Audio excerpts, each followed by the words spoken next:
ನಮಸ್ಕಾರ. ವಿಶೇಷ ನೇರ ಪ್ರಸಾರ ಕಾರ್ಯಕ್ರಮಕ್ಕೆ ಸ್ವಾಗತ. ನಾನು ಪ್ರಿಯಾ ಸೋಮೇಶ್. ಇವತ್ತು ನಮ್ಮ ಜೊತೆಗೆ ಕ್ರಿಸ್ಟಲ್ ಜ್ಯೋತಿಷ್ಯದಲ್ಲಿ ಪ್ರಸಿದ್ಧಿಯನ್ನ ಪಡೆದಿರುವಂತಹ ಕ್ರಿಸ್ಟಲ್ ಅಂದ್ರೆ ಮಿತಾ ಅಂದ್ರೆ ಕ್ರಿಸ್ಟಲ್ ಅವರು ನಮ್ಮ ಜೊತೆಗಿದ್ದಾರೆ. ಅವ್ರನ್ನ ನಮ್ಮ ಕಾರ್ಯಕ್ರಮಕ್ಕೆ ಬರ್ಮಾಡ್ಕೊಳ್ಳೋಣ. ಮೇಡಮ್ ನಮಸ್ತೆ. ನಮಸ್ತೆ. ನಿಮಗೆ ಏನೇ ಸಮಸ್ಯೆ ಇದ್ರೂ ಸ್ಕ್ರೀನ್ ಮೇಲೆ ಕಾಣ್ತಿರುವಂತಹ ನಂಬರ್ಗೆ ಕರೆ ಮಾಡಿ ಮಾತಾಡಬಹುದು. ನೇರ ಪ್ರಸಾರ ಕಾರ್ಯಕ್ರಮದಲ್ಲಿ ಅಕಸ್ಮಾತ್ ತುಂಬಾ ಪರ್ಸನಲ್ ಅಂತಂದ್ರೆ ಅವ್ರ ಕಾಂಟ್ಯಾಕ್ಟ್ ನಂಬರ್ ಇರುತ್ತೆ ಸ್ಕ್ರೀನ್ ಮೇಲ್ಗಡೆ. ಅವರಿಗೆ ಪರ್ಸನಲ್ ಆಗಿ ನೀವು ಮಾತಾಡಬಹುದು. ಅವ್ರ ಜೊತೆಗೆ ಅವರು ಹೇಳೋ ಅಡ್ರೆಸ್ಸಿಗೆ ಹೋದ್ರೆ ಅವ್ರನ್ನ ನೀವು ನೇರವಾಗಿ ಭೇಟಿ ಕೂಡ ಮಾಡಬಹುದು. ನಿಮ್ಮ ಸಮಸ್ಯೆಗಳು ಏನೇ ಇದ್ರೂ ಕೂಡ ಕೆಳಗಡೆ ಕಾಣ್ತಿರುವಂತಹ ಡಿಸ್ಪ್ಲೇ ನಂಬರ್ಗೆ ನೀವು ಕರೆ ಮಾಡಬಹುದು. ಮೇಡಮ್, ಈ 10ನೇ ತಾರೀಕು, ಇವತ್ತು 10ನೇ ತಾರೀಕು ಹುಟ್ಟಿದಂಥವರಿಗೆ 2026 ಹೇಗಿದೆ? ನೋಡಿ, ಈ ವರ್ಷದ 2026ರ 10ನೇ ತಾರೀಕು ಅಂದರೆ ಮೊದಲ ತಿಂಗಳ ಮೊದಲ ಒಂದು ಡೇಟು. ಯಾಕಂದರೆ 10ನೇ ತಾರೀಕುವರೆಗೂ ಒಂದೊಂದು ಡೇಟು ಕೂಡ ತುಂಬ ಸ್ಪೆಷಲ್ ಆಗಿರುತ್ತೆ. ಎಲ್ಲ ಡೇಟು ಫಸ್ಟ್ ಡೇಟು, ಈ ವರ್ಷಕ್ಕೆ ಫಸ್ಟ್ ಬರುವಂಥ ಡೇಟ್ಗಳಾಗಿರುತ್ತೆ. ಅದರಲ್ಲಿ 10ನೇ ತಾರೀಕು 10 ಅಂತ ಅಂದ್ರೇ ತುಂಬ ಎಲ್ರಿಗೂ ಖುಷಿ ಕೊಡುತ್ತೆ. ಯಾಕಪ್ಪ ಅಂತಂದರೆ 10 ಅನ್ನೋದು ಏನಕ್ಕೆ ಖುಷಿ ಕೊಡುತ್ತೆ ಅಂತಂದರೆ, ಎವರಿ ಮಂತ್ ಎಲ್ಲರಿಗೂ ಒಂದು ಸ್ಯಾಲ್ರಿ ಆಗೋ ಡೇಟ್, ದುಡ್ಡನ್ನ ನೋಡೋ ಅಂತ ಒಂದು ಡೇಟ್ ಆಗಿರುತ್ತೆ. ಅಥವಾ ಇವಾಗ ದುಡ್ಡು ಹಾಗೆ ಖರ್ಚು ಮಾಡೋ ಅಂತ ಒಂದು ಡೇಟ್ ಕೂಡ 10ನೇ ತಾರೀಕಾಗಿರುತ್ತೆ. ಹಾಗಿದ್ದಾಗ ಎಲ್ರಿಗೂ ಫಸ್ಟ್ ಎಲ್ಲ 1 ಇತ್ತು, ಆಮೇಲೆ 5 ಆಯಿತು, ಇವಾಗ 10ಕ್ಕೆ ಬಂದಿದೆ. ಎವ್ರಿ ಮಂತ್ 10ನೇ ತಾರೀಕು ಅಂದರೆ ನಮ್ಮ ಕೈಯಲ್ಲಿ ದುಡ್ಡನ್ನು ನೋಡ್ತೀವಿ, ಅದನ್ನು ಹೇಗೆ ಬಳಸಬೇಕು, ಅದನ್ನು ಹೇಗೆ ಇಟ್ಕೊಳ್ಬೇಕು ಅನ್ನೋದನ್ನು ನೋಡ್ತಾ ಹೋಗುವಂಥ ಒಂದು ಡೇಟು. ಸೊ ಈ 10 ಅನ್ನೋದಕ್ಕೆ ತುಂಬ ಒಂದು ಸ್ಪೆಷಲ್, ಅದಕ್ಕೆ ಆದಂತಹ ಒಂದು ವ್ಯಕ್ತಿತ್ವ ಇರೋಂತಹ ಒಂದು ಡೇಟ್ ಆಗಿರುತ್ತೆ. ಸೊ ಈ 10ನೇ ತಾರೀಕು ಇವತ್ತು, ಈ 10ನೇ ತಾರೀಕಲ್ಲಿ ಹುಟ್ಟಿರೋರಿಗೆ 2026 ಹೇಗಿರುತ್ತೆ? ಈ 10ನೇ ತಾರೀಕು ಹುಟ್ಟಿರೋರಿಗೆ 2026 ತುಂಬ ಸೂಪರ್ ಡೂಪರ್ ಆಗಿರುತ್ತೆ. ಸೂಪರ್ ಡೂಪರ್ ಅಂತಂದರೆ ಈ 10 ಅನ್ನೋದು ಈ 1ರ ಒಂದು ಕ್ವಾಲಿಟಿಗೆ ಹೋಗುತ್ತೆ. ಈ 1, 10, 19, 28 ಇದೆಲ್ಲ 1ನೇ ನಂಬರು, 1 ಅನ್ನೋ ಸಂಖ್ಯೆಗೆ ಇದು ಕನೆಕ್ಟ್ ಆಗುತ್ತೆ. ಆದರೆ ಈ 10 ಅಂತ ಅಂದಾಗ ನೋಡಿ, 10 ಬೇರೆ, 19 ಬೇರೆ, 1 ಬೇರೆ, 19 ಬೇರೆ, 21, 28 ಬೇರೆ. ಆದರೆ ಈ 10ರಲ್ಲಿ ಏನು ಬರುತ್ತೆ ಅಂದರೆ 1 + 0. ಸೊ ಈ 1 ಮತ್ತು 0 ಅಂತ ಬರೋದು ಅಂದರೆ 0 ಅನ್ನೋದು ಆ 1ರ ಪಕ್ಕ ಆ್ಯಡ್ ಆಗ್ತಾ ಹೋಗುತ್ತೆ. ಈ 0 ಅನ್ನೋದಕ್ಕೆ ನಾವು ಈ 0 ಅನ್ನೋದನ್ನ ಸುಮ್ಮನೆ 0 ಅಂತ ಹೇಳ್ತೀವಿ. ಆದರೆ ಎಷ್ಟು 0 ಬರ್ದು ಅದ್ರ ಪಕ್ಕ ಯಾವುದಾದ್ರೂ ಒಂದು ನಂಬರ್ ಹಾಕಿದ್ರೆ ಆ 0ಗಿರೋ ವ್ಯಾಲ್ಯೂನೇ ಬೇರೆ ಇರುತ್ತೆ. ಸೊ ಆ 0 ಅನ್ನೋದಕ್ಕೆ ಅಷ್ಟು ವ್ಯಾಲ್ಯೂ ಇದೆ. ನಾವು ಅಯ್ಯೋ 0ನಾ ಅಂತೀವಿ. ಅದ್ರ ಪಕ್ಕ ಜಸ್ಟ್ ಒಂದು ಸಂಖ್ಯೆ, ಅದ್ರ ಆಚೆಗಿಂತ ಅದ್ರ ಪಕ್ಕ ಒಂದು 0 ಒಂದು ನಂಬರ್ ಹಾಕ್ಬಿಟ್ರೆ, ಅದಕ್ಕೆ ಮುಂಚೆ ಒಂದು ನಂಬರ್ ಹಾಕ್ಬಿಟ್ರೆ ಆ 0ಗೆ ಸಿಕ್ಕಾಪಟ್ಟೆ ವ್ಯಾಲ್ಯೂ. ಸೊ ಹಾಗೆ 10 ಅನ್ನೋದು ಈ 2026ರಲ್ಲಿ ಯಾರೆಲ್ಲ 10ನೇ ತಾರೀಕು ಹುಟ್ಟಿರ್ತೀರ ಅವರೆಲ್ಲರಿಗೂ ಕೂಡ ಒಂದು ರಾಜಯೋಗ, ಅದೃಷ್ಟನೇ ಅಂತ ಹೇಳ್ಬೋದು. 10ನೇ ತಾರೀಕು ಹುಟ್ಟಿರೋರೇ ಒಂಥರ ಶೈನು. ಅಂದರೆ ಅವರಲ್ಲಿ ಯಾವುದೇ ಒಂದು ಕಲ್ಮಶ ಇರೋದಿಲ್ಲ. ಇವಾಗ 1ನೇ ತಾರೀಕು ಹುಟ್ಟಿರೋರೇ ಬೇರೆ, 19ನೇ ತಾರೀಕು ಹುಟ್ಟಿರೋರೇ ಬೇರೆ, 1 ಮತ್ತು 9, 28ನೇ ತಾರೀಕು ಹುಟ್ಟಿರೋ. ಆದರೆ ಈ 10 ಅನ್ನೋದಿದೆಯಲ್ಲ ಅದು ಸ್ಪೆಷಲ್.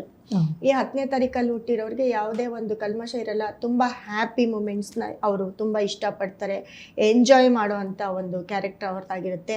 ಮತ್ತು ಯಾವ ಜಾಗಕ್ಕೆ ಹೇಗೆ ಬೇಕೋ ಹಾಗೆ ಅಡ್ಜಸ್ಟ್ಮೆಂಟ್ ಮಾಡ್ಕೊಳ್ಳೋ ಅಂಥ ಒಂದು ಗುಣನೇ 10ನೇ ತಾರೀಕಲ್ಲಿ ಹುಟ್ಟಿರೋರಿಗಿರುತ್ತೆ.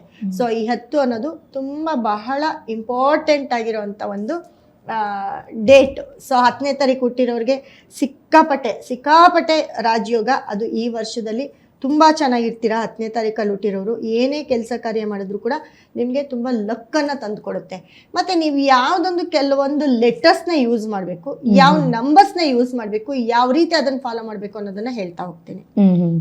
ಈ 10ನೇ ತಾರೀಕಲ್ಲಿ ಹುಟ್ಟಿದ್ರೆ ಶೈನು ಅವ್ರಿಗೆ ತುಂಬ ಒಳ್ಳೇದಾಗುತ್ತೆ. ಅದೇ ನೀವು ಹೇಳಿದಾಗೆ 10ನೇ ತಾರೀಕು ಈಗ 20, 30 ಅದು ಕೂಡ ಸೇಮ್ ಬರುತ್ತಾ?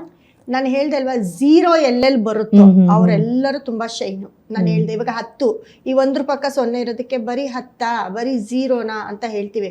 ಅದು ಹೆಚ್ಚಿಗೆ ಎಷ್ಟು 0 ನಾವು ಆ್ಯಡ್ ಮಾಡ್ತೀವೋ ಅಷ್ಟು ನಮ್ಗೆ ಬೆನಿಫಿಟ್ ಅಲ್ವಾ.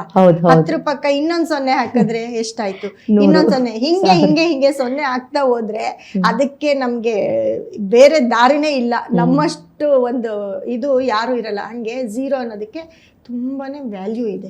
0 ಅಂತ ಕಡೆಗಣಿಸಬಾರ್ದು. ಸೊ ಎಲ್ಲೆಲ್ಲಿ 0 ಬಂದಿರುತ್ತೋ ಅಲ್ಲಲ್ಲಿ ಹೇಗೆ ಅಂತ ನಾನು ಹೇಳ್ತಾ ಹೋಗ್ತೀನಿ. ಇವಾಗ ನೋಡಿ 10 ಅಂತ ಅಂದೆ, 10, 20, 30. ಈ 10, 20, 30 ಅನ್ನೋದೆಲ್ಲನೂ ಕೂಡ ಯಾವುದು ಈ 0 ಬರುತ್ತೆ. ಈ 10ನೇ ತಾರೀಕಲ್ಲಿ ಯಾರು ಹುಟ್ಟಿರ್ತೀರಾ ಅವರು ಈ 20ನೇ ತಾರೀಕನ್ನ ಫಾಲೋ ಮಾಡೋದು, 2 ಅನ್ನೋ ನಂಬರ್ನ ಫಾಲೋ ಮಾಡೋದು, 2, 11, 20, 29ನ ಫಾಲೋ ಮಾಡೋದು ಓಕೆ ನಾರ್ಮಲ್. ಆದರೆ ಈ 20 ಅನ್ನೋ ನಂಬರ್ನ ಅತಿ ಹೆಚ್ಚು ಫಾಲೋ ಮಾಡಿದ್ರೆ ಎಲ್ಲ ಒಂದು ಕಡೆ ಲಕ್ ಜಾಸ್ತಿ ಆಗುತ್ತೆ. 20ನೇ ತಾರೀಕು ಅವ್ರ ಜೊತೆ ಫ್ರೆಂಡ್ ಆಗಿರೋದು, 20ನೇ ತಾರೀಕು ಅವ್ರ ಜೊತೆ ಒಂದು ಬಿಸ್ನೆಸ್ ಮಾಡೋದು, 20ನೇ ತಾರೀಕು ಯಾಕಂದ್ರೆ ಇವ್ರದ್ದು 10 ಇವರ ಪಕ್ಕನೂ 0 ಬಂದಿರುತ್ತೆ. 20ನೇ ತಾರೀಕು ಅವ್ರ ಜೊತೆ ಮತ್ತೆ ಎಲ್ಲ ಒಂದ್ ಕಡೆ ಅವ್ರ ಜೊತೆ ಮದ್ವೆ ಆಗಿರೋದು, ಲೈಫ್ ಪಾರ್ಟ್ನರ್ ಆಗೋದು, ಅಥವಾ ತುಂಬಾ ಕ್ಲೋಸ್ ಫ್ರೆಂಡ್ ಆಗಿರೋದು, ನಮ್ಮ ವೆಲ್ವಿಷರ್ ಆಗಿರ್ಬೋದು, ನಮ್ಮ ಗುರುಗಳಾಗಿರ್ಬೋದು, ಯಾರೇ ಆಗಿರ್ಲಿ 20ನೇ ತಾರೀಕು ಅವ್ರ ಜೊತೆ ಫ್ರೆಂಡ್ಶಿಪ್ ಆಗಿರ್ಬೋದು, ಅಥವಾ ಆ ಡೇಟ್ 20ನೇ ತಾರೀಕು ಏನ್ ಬೇಕಾದ್ರೂ ಕೆಲಸ ಇವ್ರು ಮಾಡ್ಕೊಳ್ಬಹುದು. ಯಾಕಂದ್ರೆ ಅಲ್ಲೂ ಕೂಡ ಇವ್ರಿಗೆ ಪಾಸಿಟಿವ್ ಕೊಡೋ ಅಂತ ಒಂದು ಡೇಟು ಅದಾಗಿರುತ್ತೆ. ಅದೇ ರೀತಿ 30 ಅಂತಂದ್ರೆ 3ಕ್ಕಿಂತ ಈ 10ನೇ ತಾರೀಕು ಅವ್ರಿಗೆ 30 ತುಂಬ ಲಕ್ಕನ್ನು ತಂದುಕೊಡುತ್ತೆ. 30ನೇ ತಾರೀಕು ಆಗಿರ್ಬೋದು, 30 ಅನ್ನೋ ನಂಬರ್ ಆಗಿರ್ಬೋದು, ಅವ್ರ ಮನೆ ನಂಬರ್ ಆಗಿರ್ಬೋದು, ಅವ್ರ ಫೋನ್ ನಂಬರ್ ಆಗಿರ್ಬೋದು, ಈ 30ನೇ ತಾರೀಕು ಅವ್ರನ್ನ ಫ್ರೆಂಡ್ ಆಗಿರ್ಬೋದು, ಪ್ರತಿಯೊಂದನ್ನು ಈ 10ನೇ ತಾರೀಕಲ್ಲಿ ಹುಟ್ಟಿರೋರು 30 ಅನ್ನೋ ನಂಬರ್ನ ಫಾಲೋ ಮಾಡಿದ್ರೆ ಅತಿ ಹೆಚ್ಚು ಪಾಸಿಟಿವ್, ಅತಿ ಹೆಚ್ಚು ನಿಮಗೆ ಅದೃಷ್ಟ. ಅಂದರೆ ನಿಮ್ಮಲ್ಲೆಲ್ಲೂ ಅಲ್ಲಿ ಕೊರತೆಗಳಾಗೋದಿಲ್ಲ, ಮತ್ತು ಎಲ್ಲೋ ಒಂದು ಕಡೆ ನಿಮಗೆ ತುಂಬ ಪಾಸಿಟಿವ್ ಆಗ್ತಾ ಹೋಗುತ್ತೆ. ಅದೇ ರೀತಿ 7 ಅನ್ನೋದು ಕೂಡ ತುಂಬ ಅತಿ ಹೆಚ್ಚು ಲಕ್ಕನ್ನು ತಂದುಕೊಡೋಂಥ 17 ಅಂದರೆ 1 ಮತ್ತು 7, 1 ಮತ್ತು 7 ಅನ್ನೋ ನಂಬರ್, 17 ಅನ್ನೋ ನಂಬರು ಅತಿ ಹೆಚ್ಚು ಲಕ್ಕನ್ನು ತಂದುಕೊಡುತ್ತೆ 10ನೇ ತಾರೀಕಲ್ಲಿ ಹುಟ್ಟಿರೋರಿಗೆ. ಅದೇ ರೀತಿ ಸಿಂಗಲ್ 7 ಕೂಡ ತುಂಬಾ ಅದೃಷ್ಟ ತಂದುಕೊಡುತ್ತೆ 10ನೇ ತಾರೀಕಲ್ಲಿ ಹುಟ್ಟಿರೋರಿಗೆ. ಸೊ ಇವಾಗ ಹೇಳಿದ್ನಲ್ಲ 10ನೇ ತಾರೀಕು ಅವರು ಯಾವ್ಯಾವ ನಂಬರ್ ಯೂಸ್ ಮಾಡಿದ್ರೆ, ಯಾವ್ಯಾವ ಡೇಟ್ನ ಯೂಸ್ ಮಾಡಿದ್ರೆ ಲಕ್ ತಂದುಕೊಡುತ್ತೆ ಅಂತ. ಅದೇ ರೀತಿ ನಿಮ್ಮ ಮೊಬೈಲ್ ಏನಪ್ಪ ಅಂತಂದರೆ ನೋಡಿ, ನಮ್ಮ ಒಂದು ದಿನದ ಒಂದು ನಮ್ಮ ದಿನಚರಿ ಸ್ಟಾರ್ಟ್ ಮಾಡೋದೇ ನಾವು ಈ ಒಂದು ಫೋನಿಂದ. ಹೌದು. ಯಾಕಪ್ಪ ಅಂತಂದ್ರೆ ಕೆಲವೊಂದು ಎಕ್ಸಾಂಪಲ್ ಹೇಳ್ತೀನಿ. ಬೆಳಗ್ಗೆ ಎದ್ದಿದ ತಕ್ಷಣ ನಾವು ಯಾರ ಮುಖ ನೋಡ್ತೀವೋ ಇಲ್ವೋ ಗೊತ್ತಿಲ್ಲ, ಪಕ್ಕದಲ್ಲಿರೋ ಫೋನ್ ನೋಡ್ತೀವಿ. ಏನ್ ಮೆಸೇಜ್ ಬಂದಿದೆ, ಯಾವ ಗುಡ್ ಮಾರ್ನಿಂಗ್ ಬಂದಿದೆ, ಏನು ಅದೆಲ್ಲ ಬಿಟ್ಟು ತುಂಬಾ ಬಿಸ್ನೆಸ್ ಮಾಡೋರು ಬೆಳಗ್ಗೆ ಎದ್ದಿದ ತಕ್ಷಣ ಫೋನು, ಇವತ್ತಿಗೆ ಏನ್ ಮಾತಾಡ್ಬೇಕು, ಏನ್ ಶೆಡ್ಯೂಲು ಏನಿದೆ. ಪ್ರತಿಯೊಬ್ಬರು ಅಷ್ಟೇ ಎದ್ದಿದ ತಕ್ಷಣ ಮುಂಚೆ ಎಲ್ಲ ಎದ್ದೋಗಿ ದೇವ್ರ ಮುಖ ನೋಡೋದು, ಅದು ನೋಡೋದು, ಮಕ್ಳ ಮುಖ ನೋಡೋದು, ಹಸ್ಬೆಂಡ್ ಮುಖ ನೋಡೋದು, ಇದೆಲ್ಲ ಇತ್ತು ದೊಡ್ಡವ್ರ ಮುಖ. ಇವಾಗ ಎಲ್ಲ ಯಾವುದೂ ಇಲ್ಲ, ಎದ್ದಿದ ತಕ್ಷಣ ಫೋನ್ ಮುಖ ನೋಡೋದು. ಸೊ ಈ ಫೋನ್ ಅನ್ನೋದು, ಮೊಬೈಲ್ ಅನ್ನೋದು ಎಷ್ಟು ಇಂಪಾರ್ಟೆಂಟು ಜನರಿಗೆ ಅನ್ನೋದು ಇವಾಗ ಅರ್ಥ ಆಗ್ತಾ ಇದೆ. ಅದರ ಒಂದು ನಂಬರ್ ಕೂಡ ಅಷ್ಟೇ ನಮ್ಗೆ ಮುಖ್ಯ ಆಗಿರುತ್ತೆ. ಮೊಬೈಲು ನಮ್ಗೆ ಎಷ್ಟು ಮುಖ್ಯನೋ ಆ ಮೊಬೈಲ್ ನಂಬರ್ ಸಂಖ್ಯೆ ಕೂಡ ಅಷ್ಟೇ ಮುಖ್ಯ ಆಗಿರುತ್ತೆ.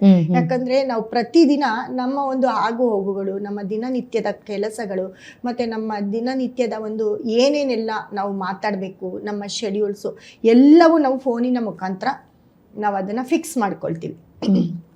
ಸೊ ಈ ಫೋನ್ ಅಂತ ಅಂದಾಗ, ಮೊಬೈಲ್ ಅಂತ ಅಂದಾಗ ಆ ನಂಬರ್ ಏನಿರುತ್ತೆ ಫೋನ್ ನಂಬರು, ಅದು ಕೂಡ ನಮಗೆ ಅದೃಷ್ಟವನ್ನ ತಂದ್ಕೊಡುವಂತ ನಂಬರ್ ಆಗಿರ್ಬೇಕು, ಪಾಸಿಟಿವ್ ಕೊಡುವಂತ ನಂಬರ್ ಆಗಿರ್ಬೇಕು. ಒಂದು ಕರೆ ಇದೆ. ಓಕೆ, ಹಲೋ ಸರ್, ನಮಸ್ತೆ. ನಮಸ್ತೆ ಮೇಡಮ್. ತಮ್ಮ ಹೆಸರು? ವೆಂಕಟೇಶ್ ಅಂದ್ಬಿಟ್ಟು. ವೆಂಕಟೇಶ್, ಸ್ವಲ್ಪ ಜೋರಾಗಿ ಮಾತಾಡಿ. ವೆಂಕಟೇಶ್ ಅಂದ್ಬಿಟ್ಟು. ತಮ್ಮ ಹೆಸರು? ವೆಂಕಟೇಶ್ ಅಂತ.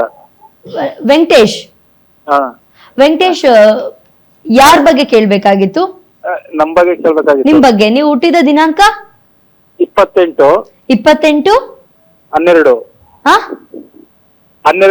28 12 1967.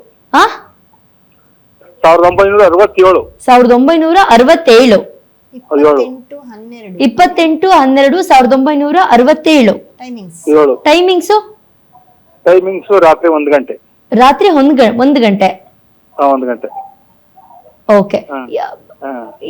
ಯಾವ ಊರಿಂದ ಕರೆ ಮಾಡ್ತಿರೋದು? ಮಳವಳ್ಳಿ, ಮಂಡ್ಯದಿಂದ. ಹಲೋ ಸರ್, ನಮಸ್ತೆ. ಸ್ವಲ್ಪ ಜೋರಾಗಿ ಮಾತಾಡಿ ಸರ್. ನಿಮ್ ಟಿವಿ ವಾಲ್ಯೂಮ್ ಕಮ್ಮಿ ಮಾಡಿ. ನೀವು ಸ್ವಲ್ಪ ಫೋನ್ ನ ಚೆನ್ನಾಗಿ ಜೋರಾಗಿ ಮಾತಾಡಿ. ಜೋರಾಗಿ ಮಾತಾಡ್ತಿದ್ದಾರೆ, ಹೇಳಿ ಸರ್. ವಿಶಾಖ ನಕ್ಷತ್ರ ಬರ್ತಿದ್ಯಾ? ಹಲೋ ಹೇಳಿ. ವಿಶಾಖ ನಕ್ಷತ್ರ ತುಲಾರಾಶಿ ಬರುತ್ತೆ. ನಿಮ್ಮ ಪ್ರಶ್ನೆ ಸರ್? ತುಲಾರಾಶಿ ನಮ್ದು. ಯಾಕೆ ಆರ್ಥಿಕ ಪರಿಸ್ಥಿತಿ ಅಷ್ಟೊಂದು ಚೆನ್ನಾಗಿಲ್ಲ. ಹಾ ಸರ್. ಸ್ವಲ್ಪ ಸಾಲ ಜಾಸ್ತಿ ಇದೆ. ನೋಡಿ ಸರ್, ನಿಮ್ಗೆ ಆರ್ಥಿಕ ಪರಿಸ್ಥಿತಿ ಅಂತಂದ್ರೆ ನಿಮ್ಗೆ ಟೈಮ್ ಬಂದು ಇವಾಗ ನಡೀತಿರೋ ಟೈಮ್ ಏನ್ ಕೆಲಸ ಮಾಡ್ತಿದ್ದೀರಾ ಅಂತ ಗೊತ್ತಾಗ್ಲಿಲ್ಲ ಸರ್ ನನ್ಗೆ. ಅದೇ ನಮಗ್ ಪ್ರದೇಶದಲ್ಲಿ ಇರೋಂತ ಇದಾಯ್ತಾ ಇಲ್ಲ ಚೆನ್ನಾಗಿ. ನಿಮ್ಗೆ 19 ಇಂದ 22 ಶುಕ್ರ ದಶೆ ನಡೀತಿದೆ.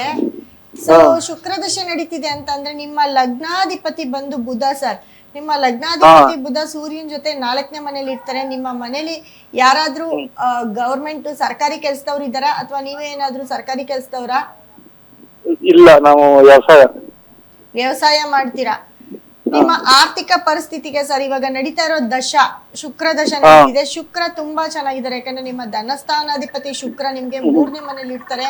3ನೇ ಮನೆ ಅಧಿಪತಿ ನಿಮ್ಗೆ 5ನೇ ಮನೇಲಿ ಇರ್ತಾರೆ. ಸೊ ನಿಮ್ಮ ಮಕ್ಕಳಿಂದ ನಿಮ್ಗೆ ಏನಾದ್ರೂ ಬೆನಿಫಿಟ್ ಆಗ್ಬೋದು. ಆದ್ರೆ ನಿಮ್ಮ 4 ಸುಖ ಸ್ಥಾನ ನಿಮ್ಮ ತಾಯಿಯಿಂದ ಅಥವಾ ನಿಮ್ಮ ಹಿರಿಯರಿಂದ ನಿಮ್ಗೆ ಮೋಸ ಆಗಿರುವಂತ ಚಾನ್ಸಸ್ ಆಗಿರುತ್ತೆ ಅಂತ ಹೇಳುತ್ತೆ. ಮತ್ತೆ ನಿಮ್ಗೆ ಸಪ್ತಮದಲ್ಲಿ ಶನಿ ಇರ್ತಾರೆ. ಸಪ್ತಮದಲ್ಲಿ ಶನಿ ಇದ್ರೆ ನಿಮ್ಮ ಮಿಸ್ಸಸ್ ಇದ್ದಾರಾ? ಹಲೋ ಹಲೋ ಹಲೋ, ನಿಮಗ್ ಮದ್ವೆ ಆಗಿದೆಯಾ ವೆಂಕಟೇಶ್ ಸರ್? ಮದುವೆ